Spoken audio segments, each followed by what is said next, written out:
Voilà.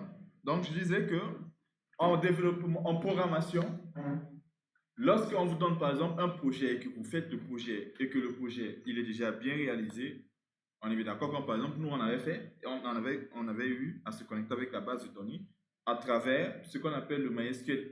Ça marche, il n'y a pas de souci. Mais non, plus tard, comme par exemple aujourd'hui, nous on aimerait évoluer, faire évoluer tout simplement la connexion à la base de données. Et donc, on ne va pas remodifier tout ce qu'on appelle, ce qu'on avait fait. On ne va pas modifier tout ça là. Et on parle de ce qu'on appelle de l'évolution dans un projet, de l'évolutivité de votre projet. Faire en sorte que lorsque vous allez changer par exemple de techno ou bien de changer un peu par exemple la connexion à la base de données, que ça ne doit pas être quelque chose qui permet de modifier tout ce que vous avez fait. Ce que vous allez faire, c'est quoi? C'est de changer juste un certain nombre de choses, comme par exemple ici, on aura peut-être juste à créer un fichier. Quel fichier? Un autre fichier qui permet de faire de la connexion et on pourrait se connecter, que ce soit avec MySQL ou bien avec une autre base de données. Mais après, on va avoir par exemple les mêmes noms de fonctions. Et en utilisant les mêmes noms de fonctions, après là-bas, on va changer juste le fichier de connexion et du coup, automatiquement, la connexion à la base de données. Donc, il faut faire à chaque fois des choses en sorte que ce soit évolutif. Et donc, en faisant déjà les notions des fonctions et puis les choses qu'on va voir là, on va avoir même, du coup, surtout, comment on appelle ça là, une manière beaucoup plus simple de pouvoir faire évoluer son code. Bon, on va d'abord regarder les choses que nous on a ici. On va commencer par parler de la fonction Open Connection. C'est comme ça que ça s'appelle. On va créer là-bas aussi une fonction qui s'appelle Open Connection. Donc, je vais prendre ça, Open Connection, et puis après, on va tout simplement désactiver ce fichier DB et utiliser le nouveau fichier. Alors, comment est-ce que la connexion, on l'ouvre? Ici, on a dit, pour ouvrir la connexion, on aura besoin d'un host. Le host, ça va être quoi? Le host, ça dit, c'est un local host. Host, ça veut dire quoi? Host, ça veut dire l'hôte.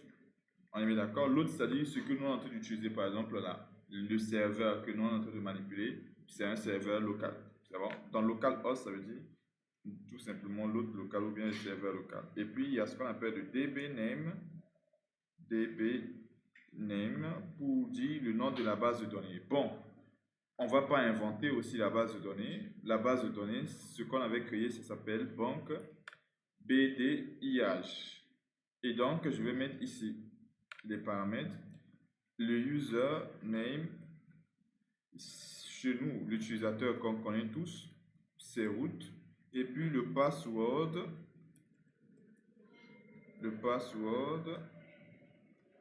par défaut, l'utilisateur root n'a pas de mot de passe. Ok, maintenant, une fois qu'on a ces informations-là, pour ouvrir la connexion comme ce qu'on avait fait normalement dans le DB là, on avait fait l'ouverture de la connexion, mais ce qu'on a fait, c'était pas exactement correct. Pourquoi? Parce que si on essaie de se connecter et qu'il y a un problème de connexion, avec MySQL, ici, on n'avait pas géré ce qu'on appelle les exceptions. Et donc ici, ce qu'on va faire, c'est quoi? Pour pouvoir se connecter, on va utiliser un bloc qui permet de gérer tout ce qui est exception. Quand je dis exception, c'est-à-dire les erreurs possibles ou bien potentielles lors de la connexion à la base de données. Et donc, s'il y a une erreur, ce qu'on va faire, c'est que ici, dans le cas là, on va afficher l'erreur un peu plus claire à l'utilisateur. Donc, le bloc try-cat permet tout simplement de gérer des exceptions, des erreurs qui peuvent survenir. Comme par exemple, lorsqu'on veut se connecter à la base de données, il se peut que la connexion ne soit pas établie. Et donc, on va rentrer dans le bloc cat pour afficher quelque chose. Donc, si on est dans le bloc try là, ça veut dire que la chose qu'on est en train de faire, ça marche. Mais si on vient dans le cat là, ça veut dire que ce qu'on est en train de faire, ça ne marche pas. C'est bon? C'est ça le rôle du bloc try-catch en PHP et dans les autres langages de programmation aussi. Vous allez trouver ce bloc-là. Alors, la connexion à la base de données, c'est quoi? On va mettre con est égal au bonjour. On va ici pour la connexion à la base de données en utilisant PDO. Vous allez dire la variable qui reçoit l'instance de la connexion est égal new et vous mettez PDO pour dire nouvelle connexion PDO. Donc new PDO et puis vous allez passer les paramètres. Et c'est ce qui se trouve là-bas, sur le fichier là. Maintenant, qu'est-ce qu'on va mettre ici? Au premier lieu, on va mettre ce que nous, on va utiliser pour pouvoir se connecter à la base de données, c'est-à-dire MySQL, c'est quoi? MySQL. C'est ce que vous avez fait l'année passée. Mais en MySQL, ce n'est pas la base de données. MySQL, c'est quoi? Vous avez appris ça pendant toute l'année passée. Vous savez écrire des requêtes SQL, mais MySQL, c'est quoi? Le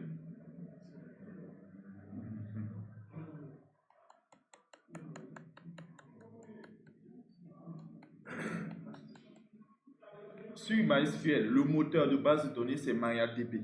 Mais lui, MySQL, c'est quoi? Le langage que vous utilisez, c'est SQL. SQL, c'est un langage de requêtage. Mais je demande MySQL, c'est quoi?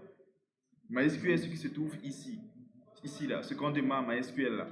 C'est quoi? Regardez bien. Ça, là. Je ferme d'abord ça. Ça. Par exemple, je peux faire ce que vous avez l'habitude de faire l'année passée en connexion, comment on appelle ça là?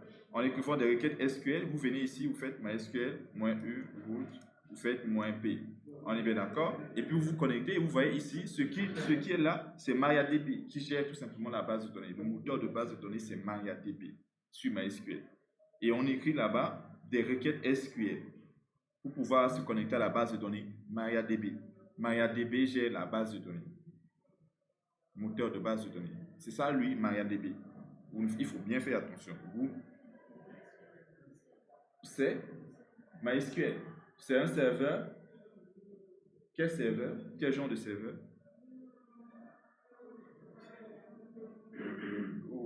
On dit serveur de base de données. Apache, c'est quoi? Apache. Apache. Ça là.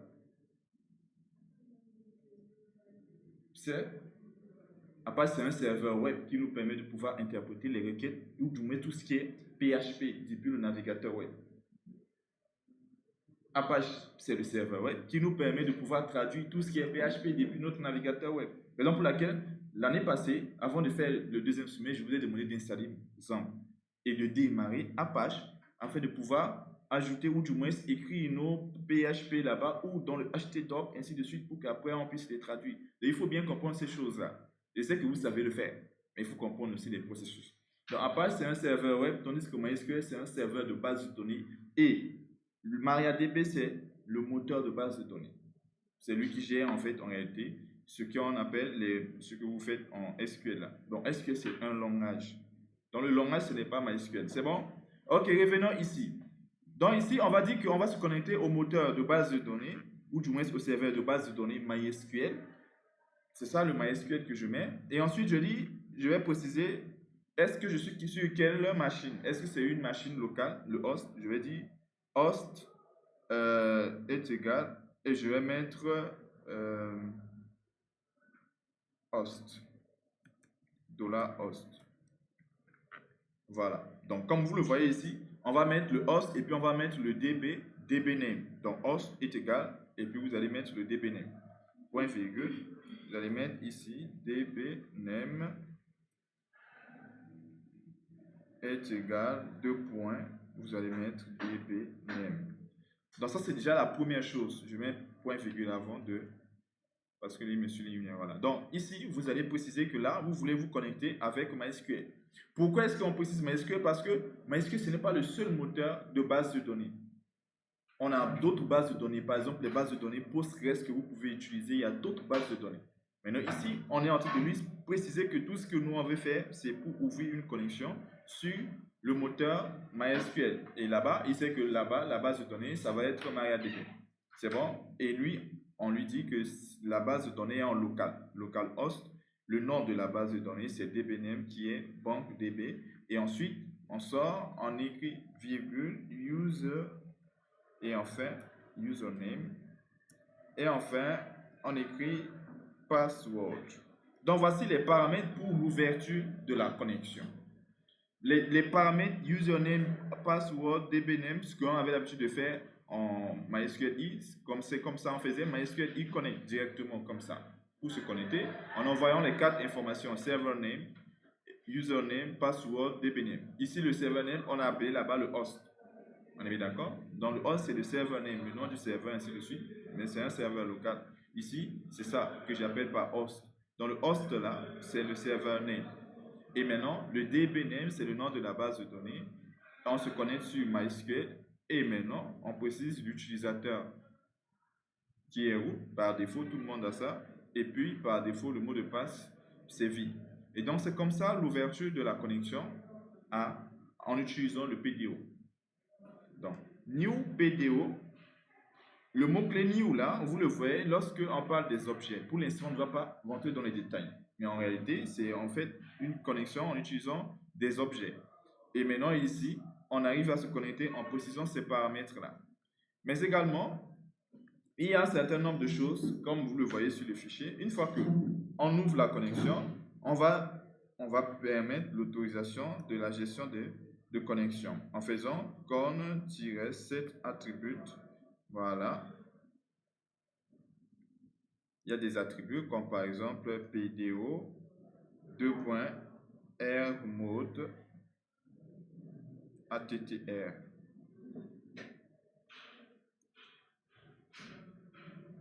ATR-mode. Ici, dans le cours, tout est expliqué. Suivez bien. Cet attribut-là, attr-mode, là, si vous descendez, on va vous expliquer. C'est lui qui va permettre après de gérer tout ce qui est exception. Cet attribut-là. Et donc, suivez bien. Il y a ce qu'on appelle l'attribut attr, c'est r-mode. C'est 2R mode. Ça, c'est l'attribut. Et la valeur, c'est PDO 2 points except R mode exception. R mode. J'espère que je l'écris bien. Exception. Voilà. Exception. Voilà. Maintenant, on va aussi ajouter le deuxième. Et le deuxième, là, on va l'expliquer tout à l'heure. Le deuxième, c'est set attribute PDO default fetch mode. PDO default.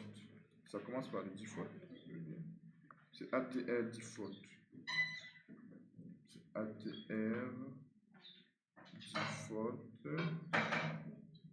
default fetch. Voilà, mode. Et on va expliquer. Bon, de toutes ces manières, l'explication est claire là-bas. PDO fetch assoc. Voilà. Voilà, en fait, alors on va d'abord essayer de comprendre ces deux attributs. Déjà, l'ouverture de la connexion, c'est ça. Les deux autres attributs, on va expliquer le rôle. Ça, c'est juste pour l'ouverture de la connexion. Et maintenant, l'attribut ATR mode là permet de pouvoir préciser tout simplement la gestion des erreurs. C'est-à-dire le R mode exception là, qui va permettre de gérer après tout ce qui est exception. Exception, ce sont des erreurs qu'on peut rencontrer. Et puis, il y a ce qu'on appelle ATR default fetch mode. Vous voyez que lorsqu'on faisait des requêtes, normalement, par exemple, MySQL, on faisait des requêtes là. C'est pas ici qu'on parcourt. Hein. Je vais chercher dans View, je pense. On faisait des fetch, non? Voilà, on faisait des fetch comme ça. Les fetch, c'est-à-dire comme lorsqu'on veut, on récupère l'information, de transformer en quelque chose comme un tableau utilisable depuis PHP. Un tableau plus simple. On est bien d'accord? Alors, on va essayer de comprendre ici. Quand je dis ATTR default fetch mode, c'est de pouvoir transformer les données qu'on récupère dans la table là. Mais ici, quand je précise fetch assoc, c'est de prendre les données, de les transformer sous forme de tableaux indexés. En sorte qu'après, on récupère en passant par crochet et puis on met guillemets, on met tout simplement l'index. On est bien d'accord? Donc, à chaque fois qu'on va faire des requêtes de sélection, quand on récupère l'information, il va nous retourner un tableau indexé. C'est ça, tout simplement, le mode de fetch ou bien le mode de récupération des données. Dans le mode de récupération des données, on va utiliser fetch assoc et puis la gestion des erreurs, on va mettre le R mode exception de PDO. Et ce qu'il faut faire ici, c'est de dire PDO exception. Voilà. Dans l'exception PDO, c'est ça qu'on va gérer. Pas l'exception par défaut de try catch. Et donc, il va le générer et l'information sera envoyée dans cet objet-là. Pour l'instant, on ne parle pas de objet parce que vous ne comprenez pas ces choses. Mais sachez que lorsqu'on ouvre la connexion avec l'objet PTO, s'il y a une erreur, cet attribut-là renverra une exception qui sera un objet PTO dans lequel on aura les exceptions. Mais non, ici, on peut faire tout simplement un die et puis on dit problème. Et là, on va mettre E- comme c'est un objet, on va faire comme ça, get message. OK. Le die là, oui, c'est comme echo, mais die permet de pouvoir terminer la chose. C'est-à-dire que tout ce qui suit ne va pas passer. C'est-à-dire quand on dit die, ça veut dire que ton PHP là, si on exécute cette ligne, s'il y a quelque chose ici, la chose ne fait pas partie. C'est ça le die. Le die arrête tout simplement l'exécution de la page, quoi. C'est bon? Maintenant, on va prendre un exemple. Je vais faire echo bonjour. Et je vais faire die. Et je vais faire echo bonsoir. Bon, normalement, on sait comment accéder à cette page-là. Normalement, on doit faire localhost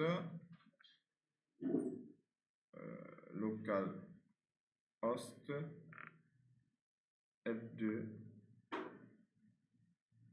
Non, c'est F2 IH. Voilà, c'est dans modèle et dans DB, comme ça. Tu vois ici, on a juste le mot bonjour. Et pourtant, ici, on est dans cette page. Hein? On est bien d'accord. Dans cette page, on a le bonjour et on a die et puis on a bonsoir. Pour être sûr qu'on est sur cette page-là, je peux faire encore un autre écho. Welcome. Et je fais un BR ici. Tu vas voir que le BL, le bonjour et le welcome là, ils vont s'afficher. Mais par contre, le bonsoir juste en bas ne s'affiche pas. Donc en réalité, le mot die permet tout simplement de terminer l'exécution de la page. C'est comme break. Non. Un break permet d'arrêter tout simplement l'exécution de la boucle. Une boucle se trouve dans une page. Et dans une page, on peut avoir plusieurs instructions, que ce soit des boucles, des conditions, toutes ces choses. Mais je dis, die veut dire arrête l'exécution de la page, du fichier en tant que tel. Tout ce qui se trouve dans le fichier là. Tout ce qui se trouve en bas ne sera plus touché. Tu vois? Mais break, c'est lorsque tu le mets, du moins tu le mets dans une boucle. Tu termines les répétitions. Même si on n'a pas encore fini les répétitions, break permet de sortir de la boucle. Mais die dit quoi? C'est-à-dire que par exemple, si tu le mets au début du programme, ça veut dire que tout ce qui passe là, tout le reste du programme ne sera pas exécuté. C'est ça le die. PHP. Oui. Bon, on va regarder bien. En fait, ce qu'il faut bien comprendre, c'est que die, ce n'est pas seulement une boucle, en fait. Alors, regardez, for i est égal à 0, et je dis i inférieur ou est égal à 10, et je fais $i plus plus. C'est bon? Et là, je vais faire die.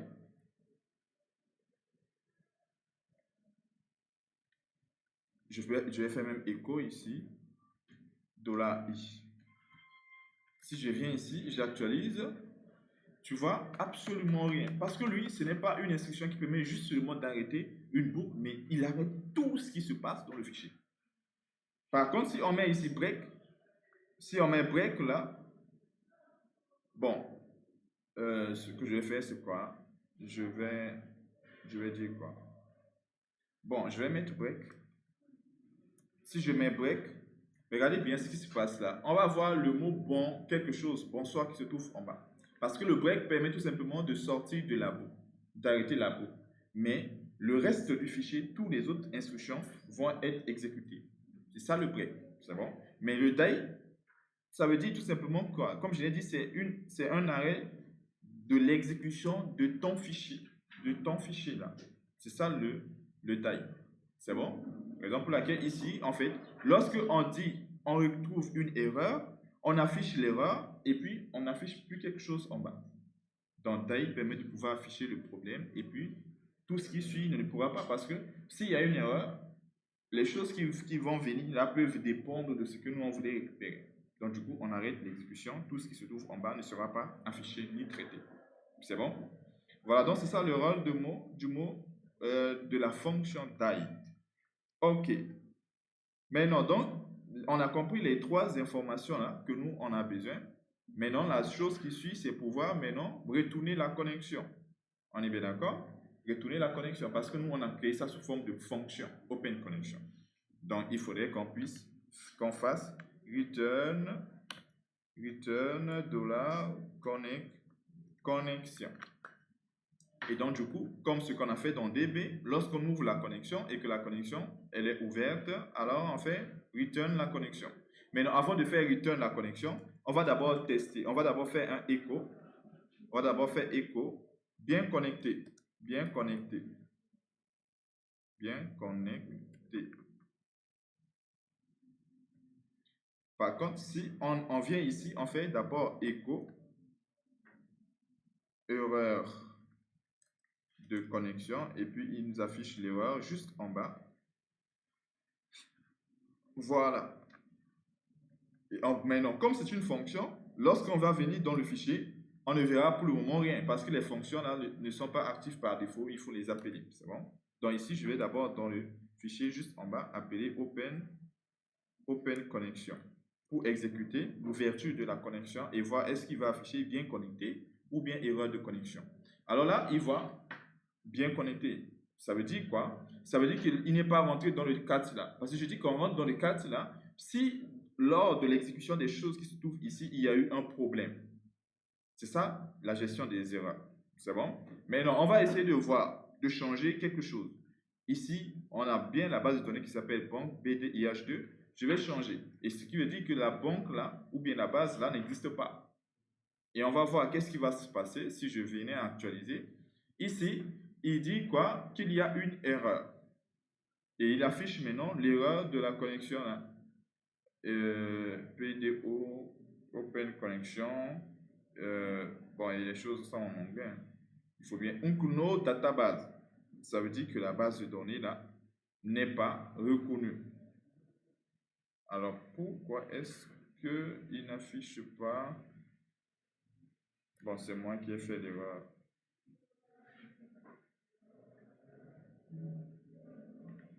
Mais pourquoi il n'affiche pas le écho là?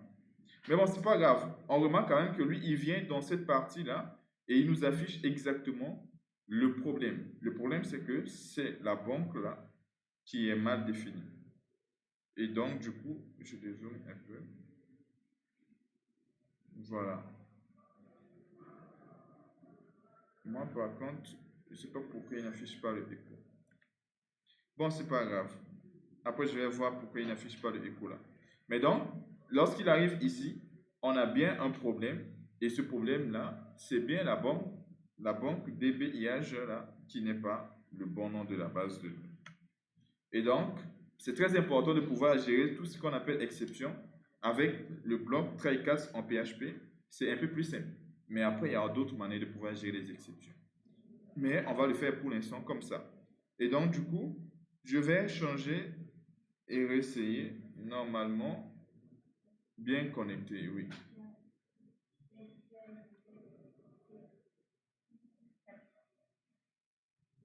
J'ai mis. Ok, moi j'ai mal écrit la chose ici. Hein. J'ai dit BDO X. L'écriture là, c'est exception comme ça, non? J'ai mis E, j'ai mis I à l'intérieur. Exception. Il n'y a pas I. Moi j'ai mis I tout à l'heure. Bon, l'anglais là aussi, c'est pas facile. Hein? Exception. En anglais, c'est ex. J'avais mis I ici. Oui, tu as raison.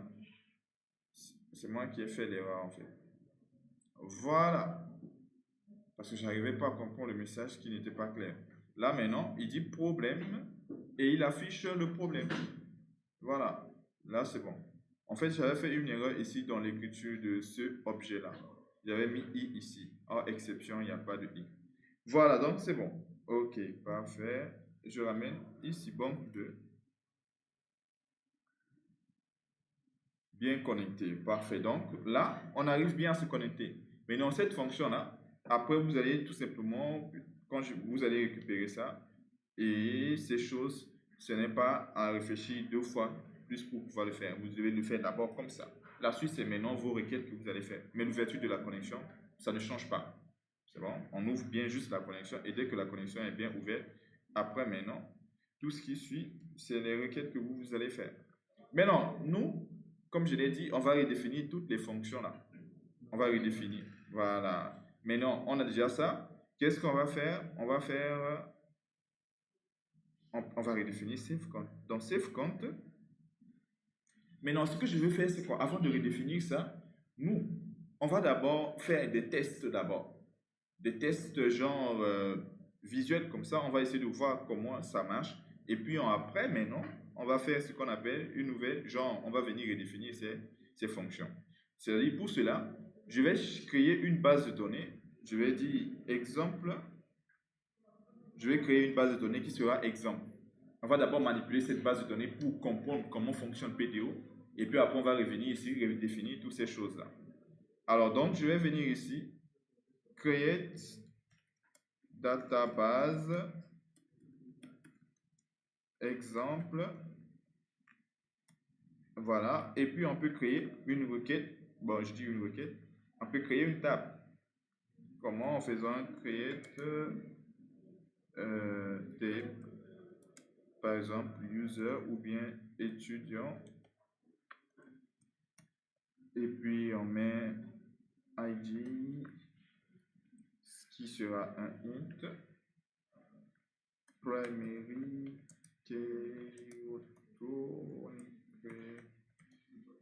ok, après un nom qui sera un varchar de, voilà, on peut mettre 10 et puis on peut mettre âge qui lui aussi, on peut mettre note nulle,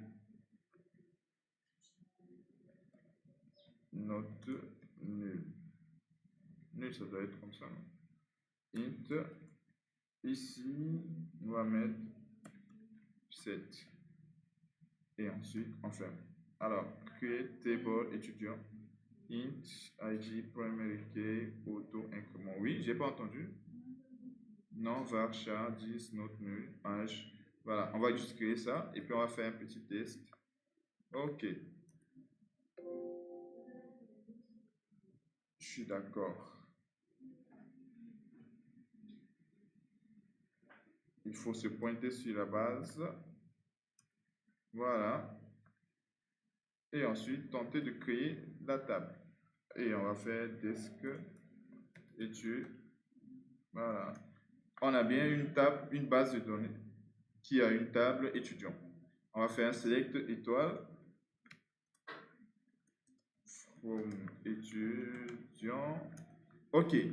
Pour le moment, la table, elle est vide. Et maintenant, on va voir maintenant. La première des choses à faire, c'est de pouvoir savoir comment est-ce qu'on peut faire pour pouvoir ajouter quelque chose, insérer une donnée en utilisant PDO. On va le faire directement en requête, comme ça vous allez voir en même temps. Ok, donc ici, normalement, c'est ici qu'on est connecté. On est bien d'accord? Le message est bien connecté là. Si on arrive dessus, ça veut dire que la connexion a été bien établie. Sinon, on vient directement dans le cadre. Ok, donc, on va se pointer là et on va voir comment on peut faire pour pouvoir insérer quelque chose dans la base de données. Alors, dans ce cas, on va créer une requête pour insérer quelque chose dans la base de données. C'est insert into étudiant et puis on va préciser le nom et puis l'âge. Et puis on va mettre value. On est bien d'accord? Et maintenant, ce qu'il faut comprendre, c'est que là, on va utiliser ce qu'on appelle des requêtes préparées. C'est-à-dire, on ne va pas exécuter directement les requêtes, mais on va d'abord les préparer. Les préparer, ça veut dire que, genre, en fait, le PDO, il va prendre les choses, la requête qu'on a établie, les données, essayer de faire quelques vérifications d'abord en amont, avant de pouvoir l'exécuter sur la base de données. Même si nous, on ne sait pas exactement comment il fait pour pouvoir vérifier les données, mais ce qui est sûr, il vérifie d'abord le contenu, les choses qu'il veut ajouter dans la base de données. Il vérifie si ça ne va pas impacter notre base de données. Si ça doit impacter les bases de données, il va supprimer les choses nécessaires avant de pouvoir exécuter la requête. C'est ça le but. Et maintenant, comment on va le faire? Donc ici, ce qu'on peut faire, c'est quoi? On va dire point d'interrogation, point d'interrogation. Maintenant, ça veut dire quoi? Que là, il ne sait pas encore quelles sont les données qui vont être ajoutées. On n'exécute pas directement la requête. Donc, on va préciser comme ça. Et ensuite, on va faire $. On peut mettre préparation. On va mettre comme ça, préparation est égal. Et on va mettre notre connexion là. Et lorsque à chaque fois vous voyez les flèches là, ça veut dire forcément c'est un objet. Quand vous voyez flèche comme ça sur une variable, ça veut dire que la variable c'est un objet.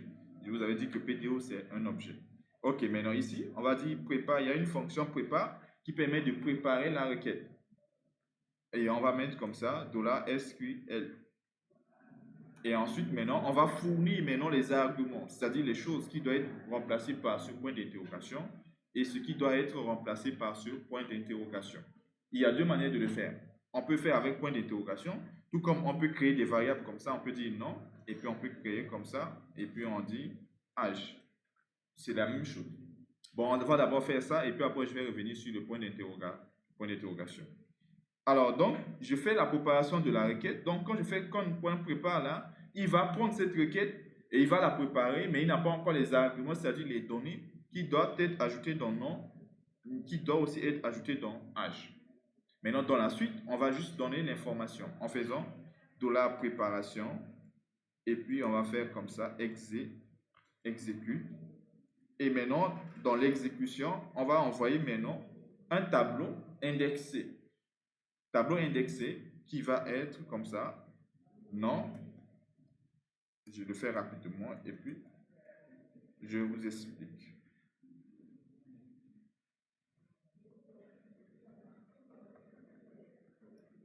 Ici, il y a âge.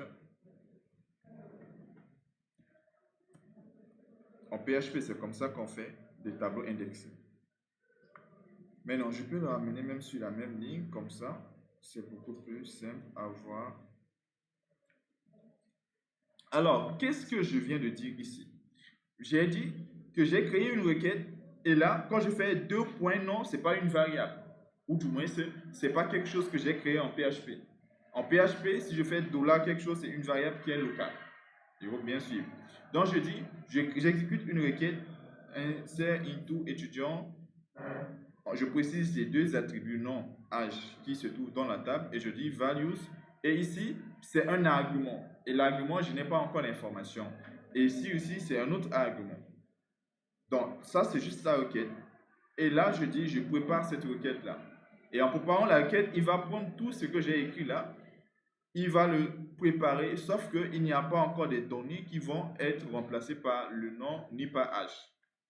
Mais non, pour exécuter la requête, je dois fournir l'information, c'est-à-dire le nom qui doit être ajouté et l'âge. Comment le fournir? En faisant préparation, flèche, exécute. Et là, le nom que j'ai donné ici, là, le nom que j'ai mis après le double point, c'est ça que je mets ici. C'est-à-dire que si j'avais mis A, j'allais mettre comme index du tableau ici A. On est bien d'accord? Et si j'avais mis B, j'allais mettre ici comme index du tableau B. Chose qui est différente des names qu'on a ici, qui sont les propriétés de la table. On est bien d'accord? Ici, la deuxième chose qui vient après values là, c'est juste, disons que c'est quelque chose qui permet un identifiant, qui va permettre de pouvoir envoyer les données depuis le tableau indexé là. Et l'identifiant A sera remplacé ici et ça serait la valeur job qui sera mis ou au moins remplacé par le point A. Et la même chose pour B, c'est la valeur 15 qui sera remplacée dans la base de données, ou du moins dans l'exécution de la requête, qui sera remplacée par le B. Donc B fait référence à 15, tandis que A fait référence à job. Et donc, je l'exécute comme ça. Et je vais tester tout simplement. Pour tester, je vais faire d'abord Open Connection et puis on va revenir s'il y a des questions. Je vais appeler Open Connection.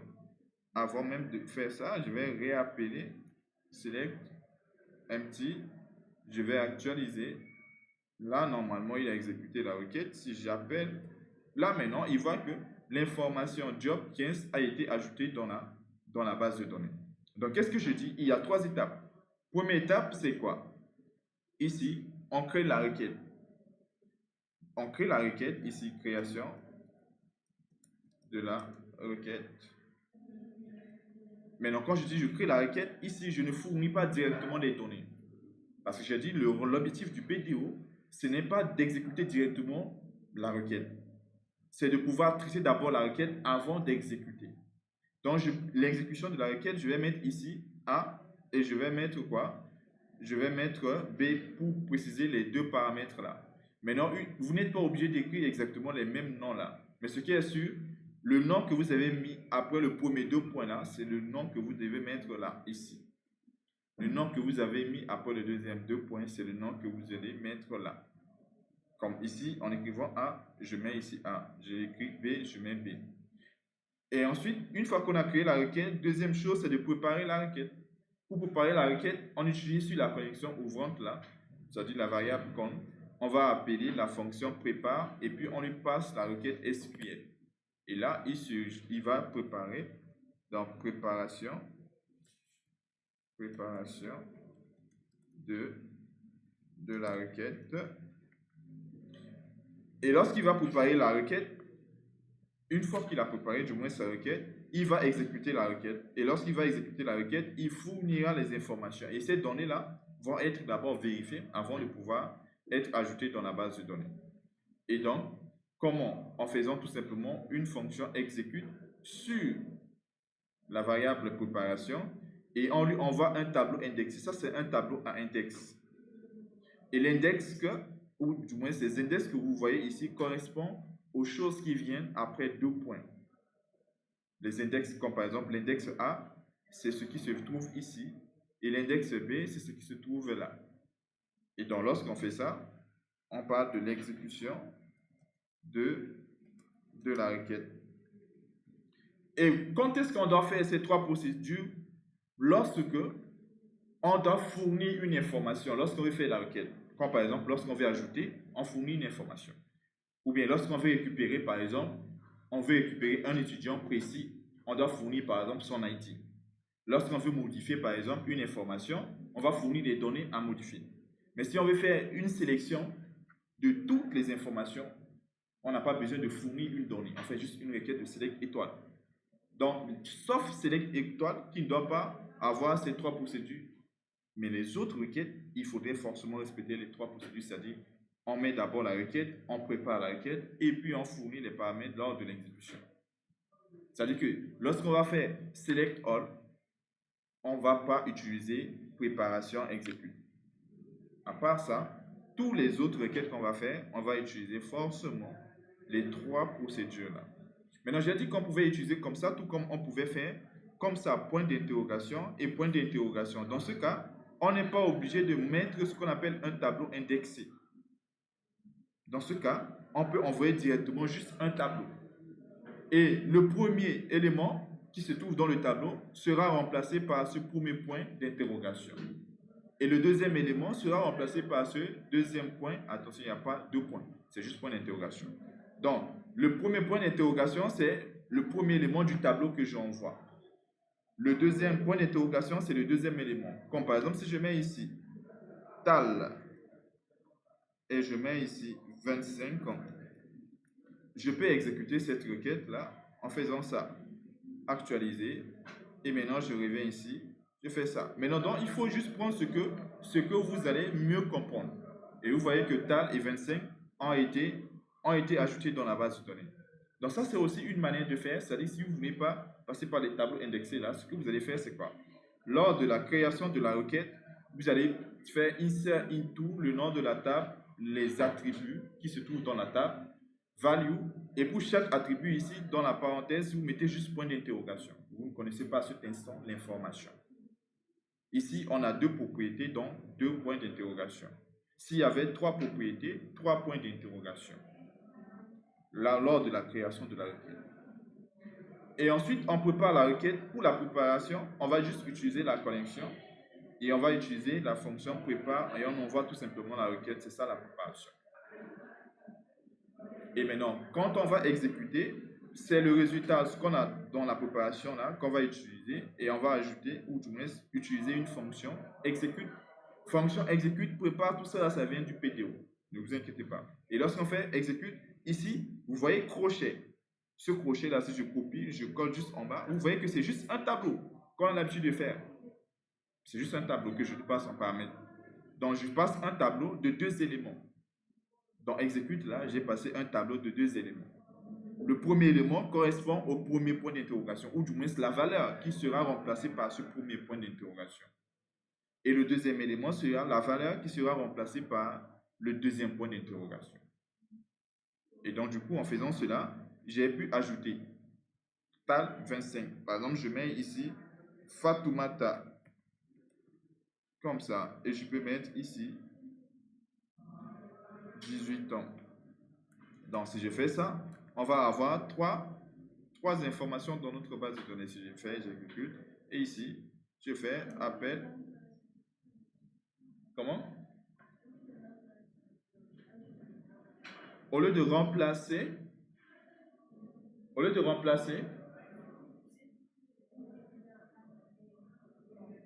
étudiant, âge, non, âge, oui. Oui.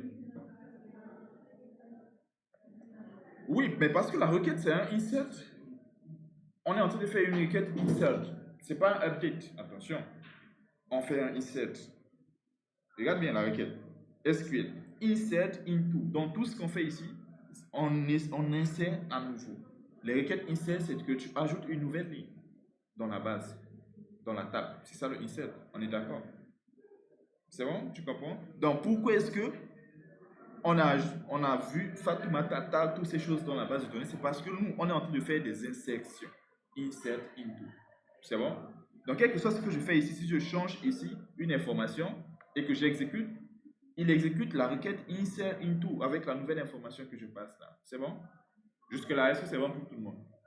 Voilà, donc ça, c'est uniquement pour l'insertion. Donc, ce que je vais faire, c'est que je vais faire ici étoile et je ferme là. Donc, on a vu comment est-ce qu'on peut insérer dans la base de données. Maintenant, voyons maintenant les autres possibilités. Alors, première possibilité, c'est quoi? On va essayer de faire une modification.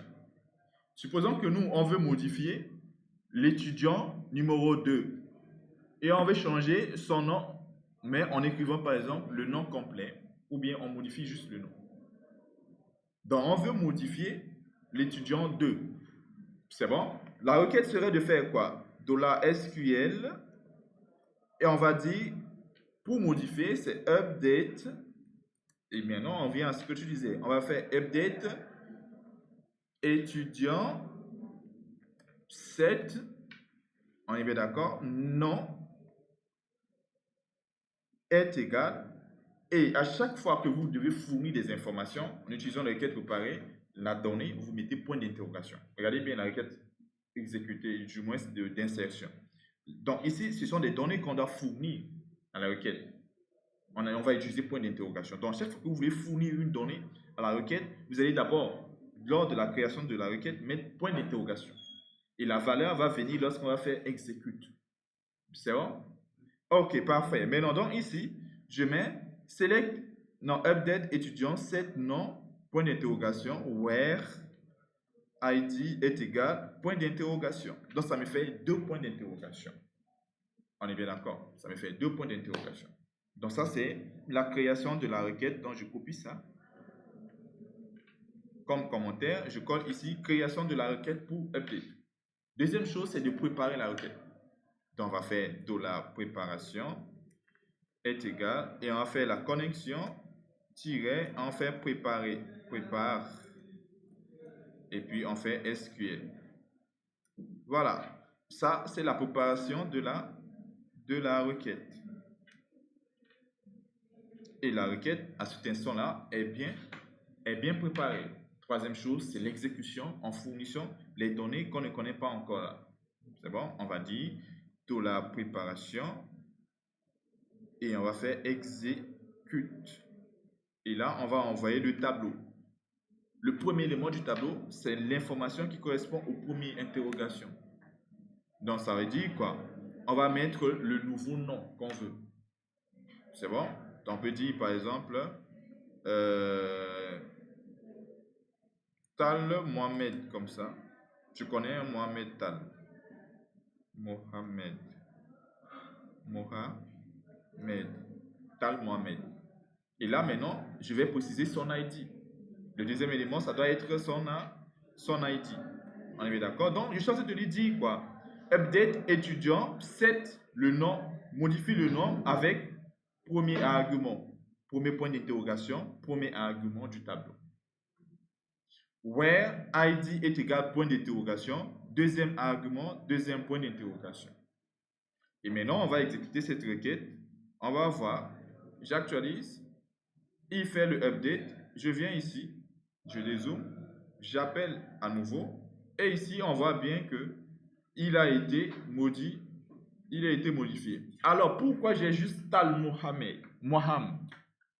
Pourquoi j'ai juste Tal Mohamed?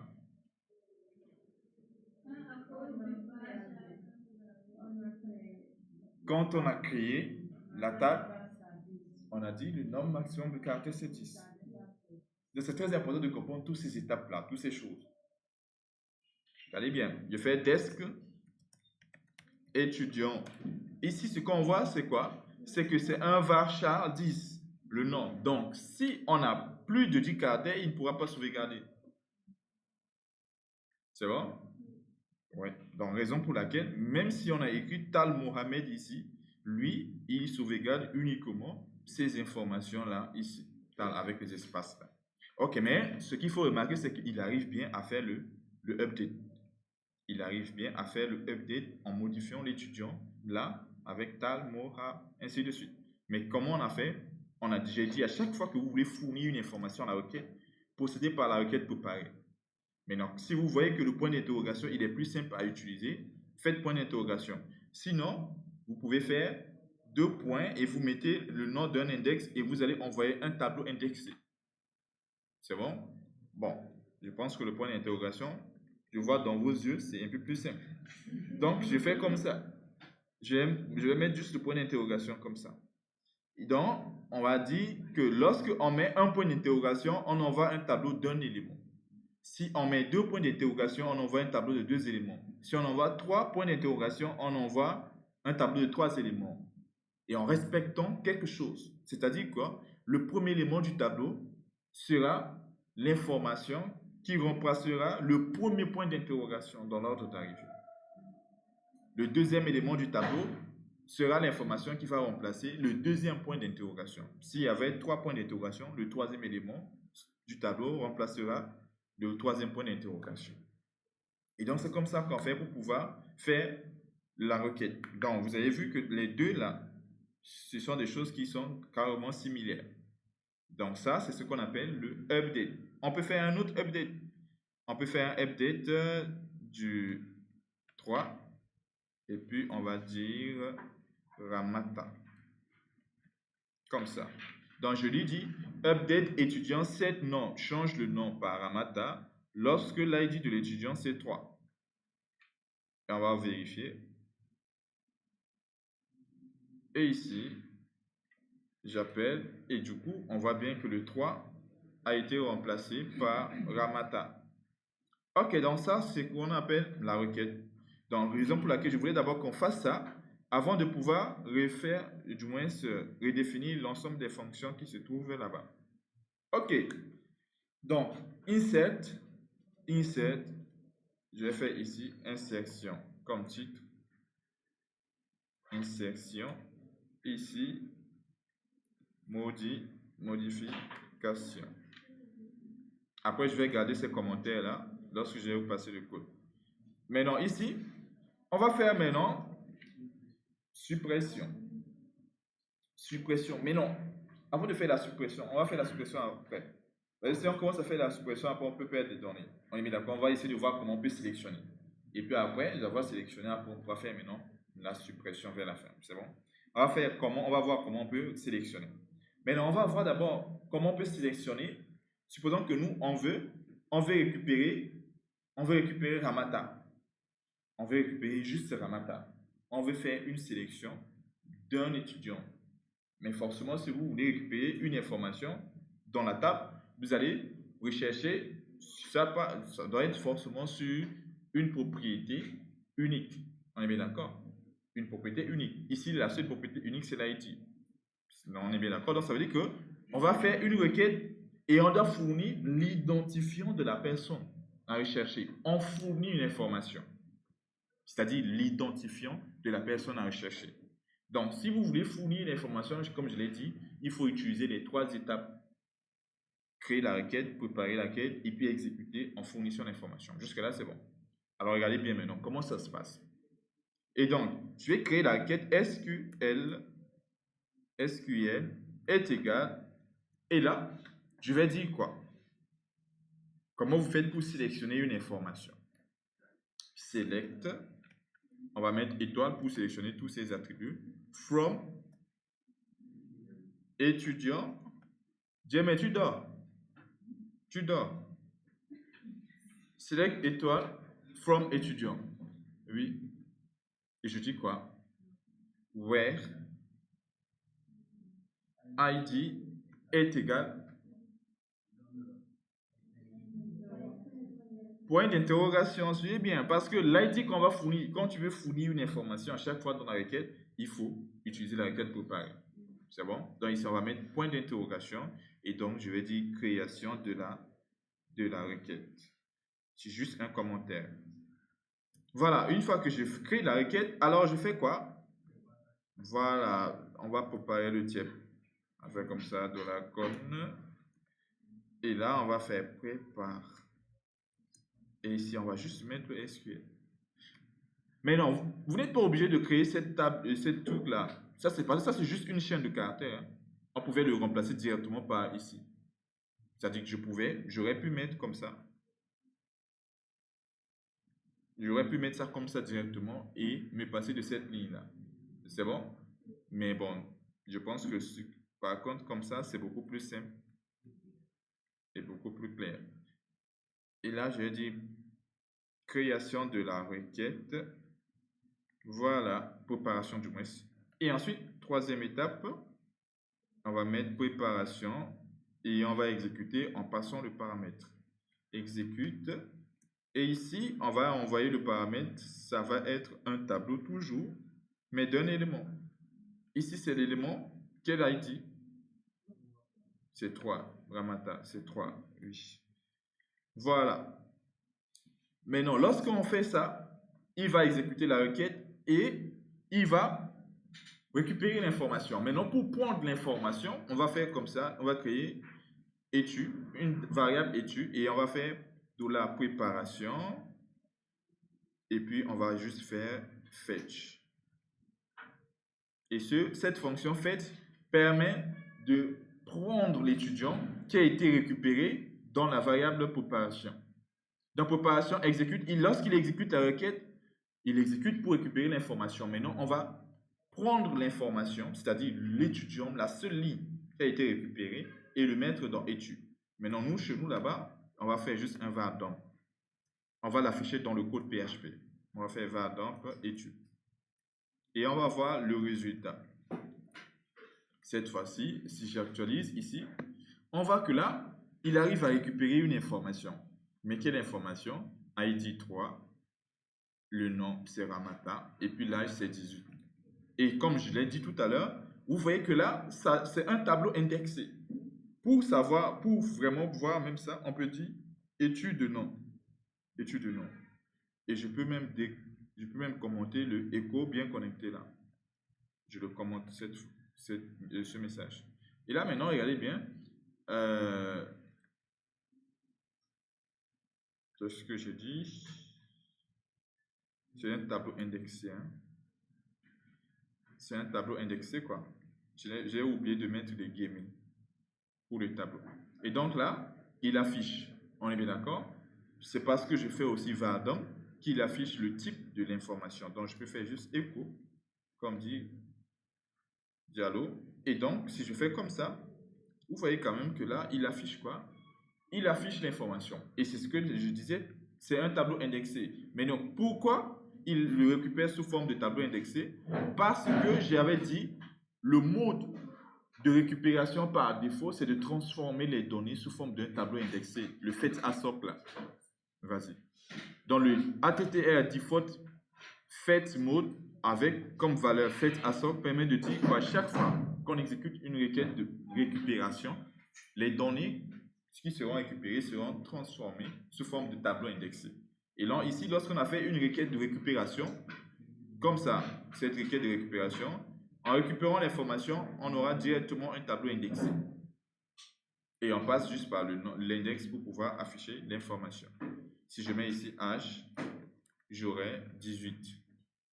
Pourquoi 18? Parce que l'âge de la personne est bien 18 ans.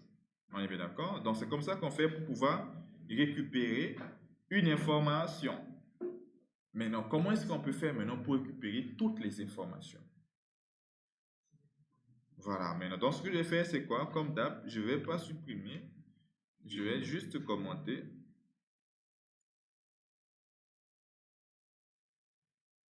Je vais faire sélectionner,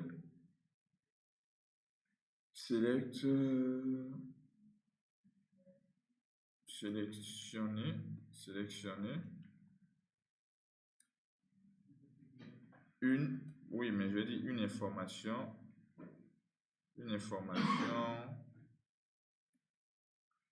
unique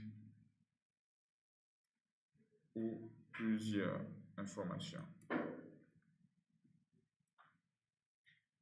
Donc, c'est-à-dire que si vous voulez sélectionner une information unique ou bien un groupe d'éléments, parce qu'on peut sélectionner plusieurs éléments.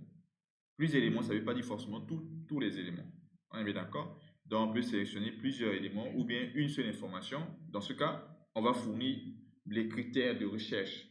Et donc, ça veut dire qu'on va procéder par les 3 étapes là en faisant la requête, en préparant la requête et puis en exécutant. Maintenant, ce que j'avais dit, c'est quoi? Lorsqu'on veut faire une requête qu'on appelle de sélection, on n'aura pas besoin de faire les 3 étapes là.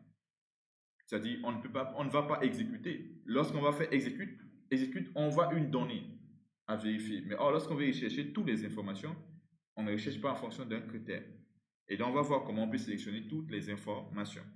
Pour cela, notre première étape ne change pas. On va faire, voilà, select étoile from étudiant.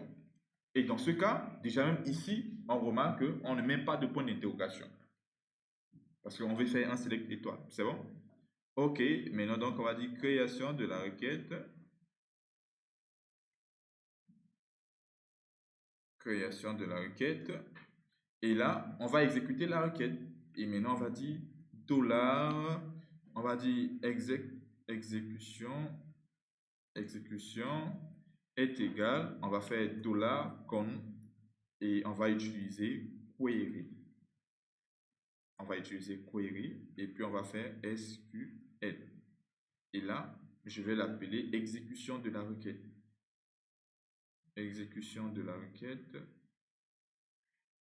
Exécution de la requête. Voilà.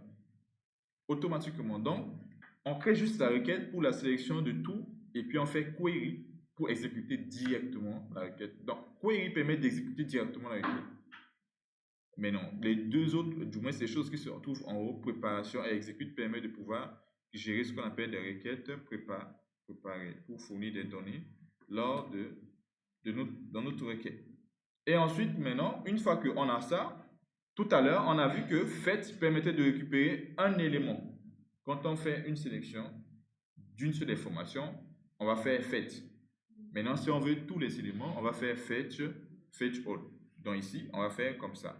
Je vais dire $étudiant est égal et je fais $exécution je fais fetch all. Voilà, et je vais faire var et je vais mettre $étudiant. Voilà. Et je vais actualiser cette page-là. Vous voyez que là, il m'a récupéré tous les étudiants. C'est vraiment simple, PD1. Plus vous allez pratiquer, vous allez voir que ce n'est pas du tout compliqué. Donc, j'ai fait quoi? J'ai créé juste la requête. J'ai fait exécuter en faisant la connexion flèche query. J'exécute la requête. Et ensuite, une fois que j'ai exécuté la requête, la fonction fetchAll me retourne tous les étudiants que j'ai sélectionnés. Mais non, je peux l'afficher avec var_DOM, tout comme si je veux, je peux faire une boucle for each. Je fais for each comme ça. Et là, je vais dire étudiant. Et voilà, je vais dire ici, je vais dire étu. Et je peux faire echo $étu de nom. Oui, echo étu de nom. Comme ça, il m'affiche le nom de tous les étudiants. Comme ça. Si je fais ça, là, il va m'afficher le nom de tous les étudiants. Mais c'est un tableau indexé. Donc, c'est beaucoup plus simple maintenant avec les PDO. Mais c'est aussi beaucoup plus sécurisé aussi avec les PDO. Donc, nos requêtes sont un peu plus sécurisées comme ça. Donc, voici comment est-ce que nous, si on veut sélectionner plusieurs éléments, on va exécuter notre requête comme ça. Select étoile from étudiant. Et ensuite, on exécute la requête en faisant comme la connexion là. C'est le résultat de l'ouverture de cette connexion, cette variable-là. On va exécuter la fonction query dessus en nous passant en paramètre la chaîne de caractères qui représente la requête. Lorsqu'il a la connexion, du moins il a la requête, lorsqu'il exécute du moins sa requête, pour récupérer les données que lui il a récupérées dans la table, on fait tout simplement fetch all. Et là maintenant on a un tableau indexé des étudiants. Et vous avez un tableau, donc utilisez juste une boucle pour parcourir le tableau, pour faire tout ce que vous voulez avec le tableau. Est-ce que c'est bon? Et maintenant, la dernière chose serait de faire la suppression. Et dans ça ici, sélectionnez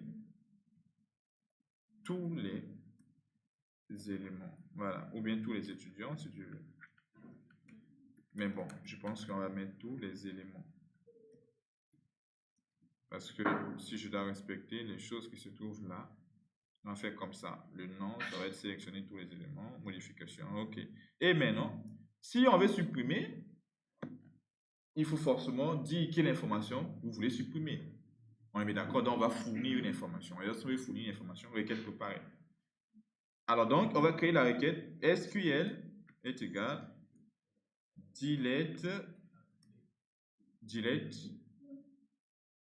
delete from étudiant where id moi point d'interrogation. Création de la requête. Voilà, comme commentaire. Et ensuite, préparation est égal $con point prépare et on envoie la requête SQL. Et dernière chose, préparation exécute. Voilà. Et puis on envoie un tableau et on précise ce qu'on veut supprimer. Par exemple, l'ID 1, c'est-à-dire nous on voudrait supprimer cet étudiant-là qui a cet ID, 1. Maintenant, exécution de la requête, c'est le dernier là, ici. Et ici, je vais copier préparation de la requête. Attends, je prends d'abord ici.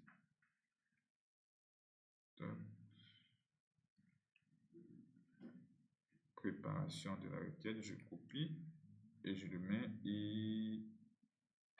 ici. C'est ça la préparation. Deuxième du moins. Voilà, donc on a notre requête delete from étudiant where id point d'interrogation.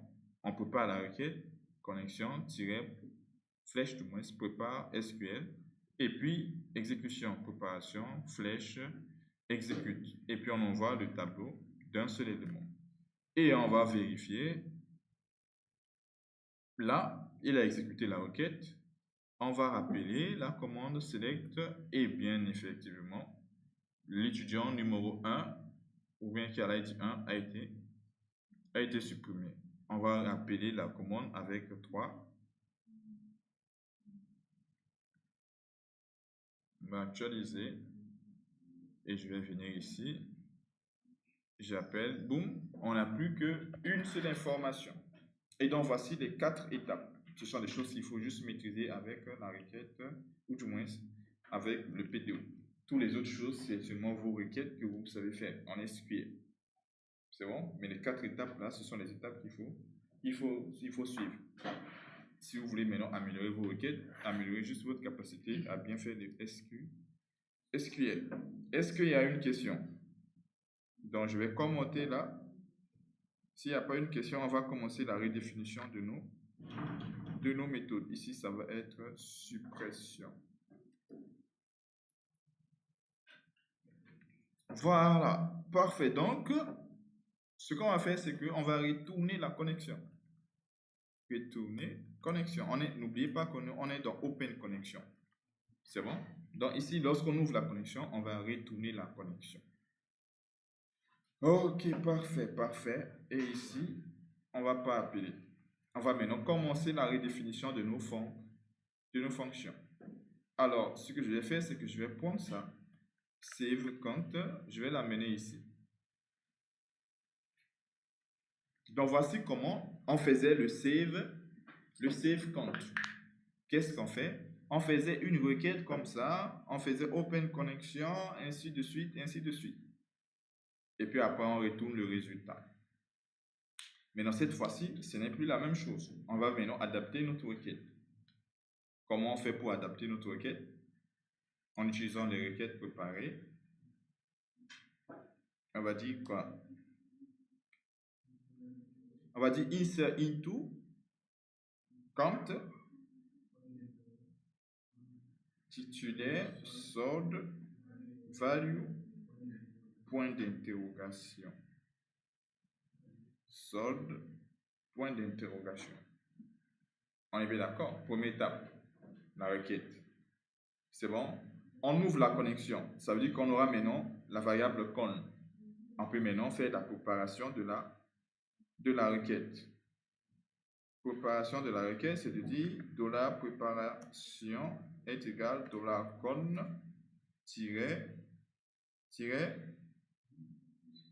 pour préparer la requête. Prépare. Et puis on met SQ. Voilà, donc on prépare la requête. Et enfin, préparation. Préparation. Flèche. Exécute. On va lui donner les deux informations, c'est-à-dire la première information qui sera le nom, virgule, la deuxième information qui sera le solde.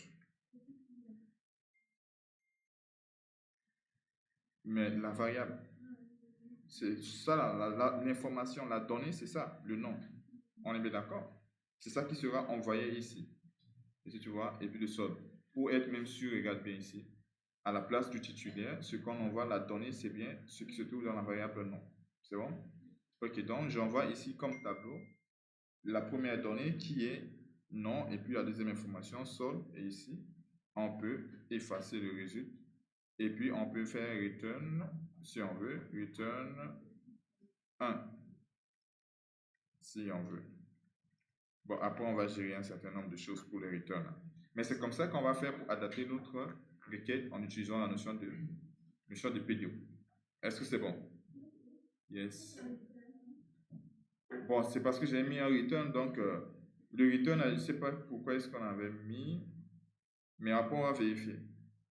Je pense qu'on n'a pas beaucoup utilisé après, je pense qu'on avait juste utilisé peut-être pour faire une redirection lorsqu'on appelait la fonction. Mais je ne suis pas encore très sûr, après on va voir dans quelle utilité j'utilisais le return. Mais pour exécuter la requête, ajouter l'information dans la base de données, c'est comme ça, avec le PDO, c'est bon?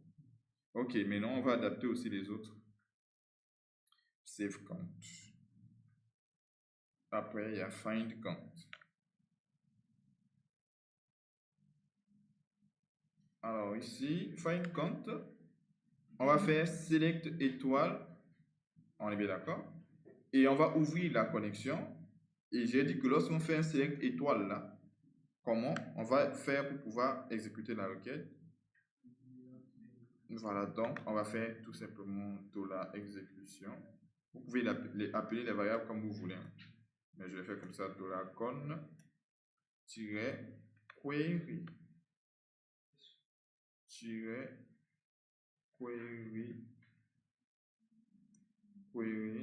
$SQL. Par contre, il y aura un léger souci.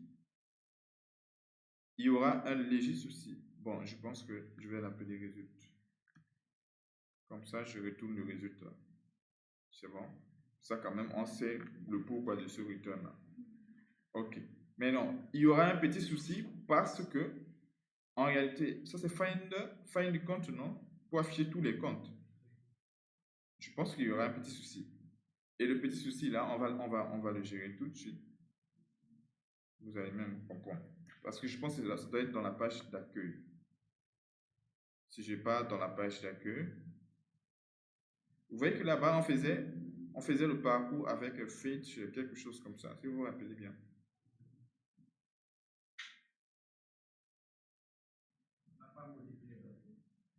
Hein? Oui, c'est vrai.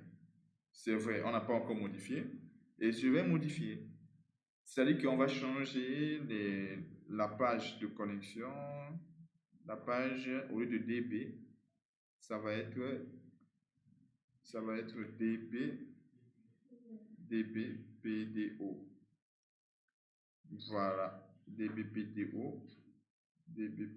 On va aller dans traitement PHP aussi. Changer le fichier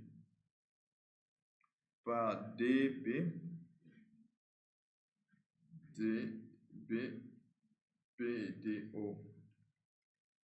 Normalement, on doit avoir une petite erreur ici. Exactement. Il dit base table of view not found. Example.count doesn't exist. La base de données, on n'a pas Attention, oui, c'est vrai que tout à l'heure là, j'avais changé la base de données pour prendre quelque chose de test. Donc ici, je vais prendre le nom de ma base. Je vais prendre le nom de ma base, venir ici et je mets là. Normalement, les erreurs vont changer. Mais non, cette fois-ci, voilà, c'est cette erreur-là qui se trouvait dans la page accueil. Pour parcourir le tableau, on faisait MySQL fetch assoc. Or, maintenant, nous déjà, lorsqu'on fait des requêtes et qu'on récupère les données, par défaut, déjà, il fait déjà le fetch assoc. Il crée le tableau indexé. Donc, ce qu'on va faire ici, lorsqu'on a get all count là, on va, au lieu de faire tout ce qu'on fait ici, on va juste faire for each. On va juste faire un for each. On va dire for each. Et on va dire $list as row. Comme ça. Et voilà, le tour est joué. On a juste à faire ça comme ça. Et bon, si on vient ici, parfait. Parce que, je dis bien, lorsqu'on récupère les données, automatiquement, il les transforme en des tableaux déjà indexés. Donc ici, lorsqu'on a déjà un tableau indexé, on parcourt juste le tableau indexé. For each. Et puis maintenant, on dit chaque ligne de la table, on met d'en haut, et c'est déjà un tableau indexé, on récupère ainsi de suite. Et donc du coup, voilà ce que je disais tout à l'heure là en fait. Ok, parfait, jusque là c'est bon. Maintenant on va corriger aussi les autres problèmes. Donc on a déjà redéfini. On a redéfini save count, find all count. On va redéfinir d'autres fonctions. Find count, c'est ça. Delete count. Delete count. Ici, ça va être delete from count web ID. Moi, point d'interrogation.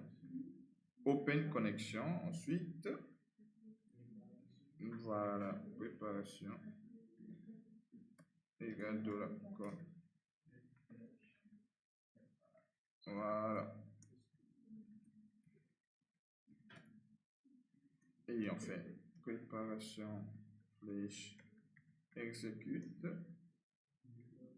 projet $id. Voilà. Ici, comme l'autre là, on va faire return 1. C'est bon, donc ça nous permet de pouvoir supprimer tout simplement un compte. Et on va faire le get. On va prendre les deux, parce que c'est juste les deux là qui restent. On va les amener ici, coller, et commencer par le get by id. Ici, id sera remplacé par point d'interrogation. On ouvre la connexion, tout la préparation est égal à la con-prépare. Voilà. Et là, vous voyez maintenant que ça devient beaucoup plus rapide et compréhensible. Les choses qu'on avait fait tout à l'heure, ça nous a permis de mieux comprendre ce qu'on a tout fait. Et là, de la préparation, exécute. Et là, on envoie le tableau avec $id. Voilà. Et on efface ça. Et on peut retourner 1. Et maintenant, ici, on ouvre la connexion. Attends, qu'est-ce qu'on avait retourné ici d'abord? Get count by ID, on doit retourner le résultat. Maintenant, le résultat, par contre, c'est pas MySQL. On doit faire de la préparation-fetch. Vous vous rappelez normalement, lorsqu'on faisait la sélection d'une information, donc on fait quoi? Fetch pour récupérer l'étudiant. Maintenant, il faudrait qu'on puisse voir là-bas comment on faisait les récupérations. En fait, qui appelle ça? Parce que je pense que là-bas aussi, il doit normalement faire ce qu'on appelle le MySQL fetch là. En fait, on va actualiser. Je suis sûr qu'il fait. Normalement, c'est la fonction edit qui fait ça. Donc, je vais voir si je dis, vous voyez, il fait MySQL fetch ASOC. Et donc, on va essayer de voir dans quelle page. Editer.php. Editer.php. Ça doit être dans View, non? Editer.php. Editer.php, il est là. Bon, le problème, il n'est... Ouais, le problème, il est là. Le problème, il est là. C'est-à-dire que nous, on fait MySQL fetch ASOC. Or, on devait juste faire get count.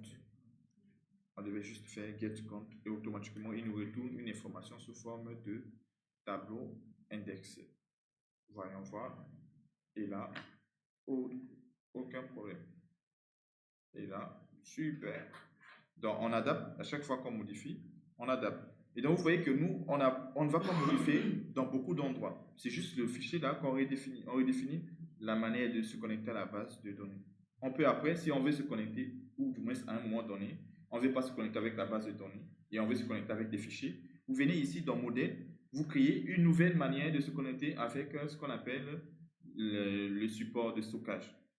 Comme ça, vous redéfinissez toutes ces fonctions, et vous faites des insertions dans un fichier. On est bien d'accord? Vous n'allez pas modifier le contrôleur, parce que c'est le contrôleur qui a tout simplement le contact direct avec votre view. Donc, vous venez ici, vous redéfinissez, et donc du coup, c'est beaucoup plus facile de pouvoir faire maintenir tout simplement votre code. Mais c'est comme ça, en fait, en programmation, quand on parle de l'évolutivité d'un projet. Alors, donc ici, il nous reste le dernier. On ouvre la connexion. Et ici, on va faire set titulaire, on met point d'interrogation, solde, point d'interrogation, ID, point d'interrogation. Jusque-là, c'est bon. Yes.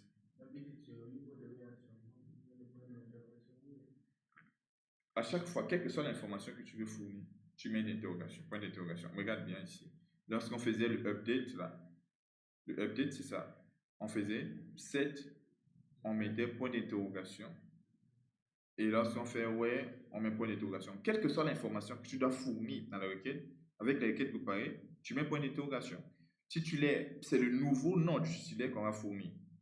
Solde, c'est le nouveau solde qu'on va fournir. Et l'ID, c'est l'ID qu'on veut rechercher, qu'on fournit. Dans les trois informations là, c'est ça les trois informations qu'on fournit. Est-ce que tu vois? Raison pour laquelle on met pour chaque information point d'interrogation, et maintenant, lors de l'exécution de la requête, on fournit le nom, c'est-à-dire le titulaire, le sol et l'ID.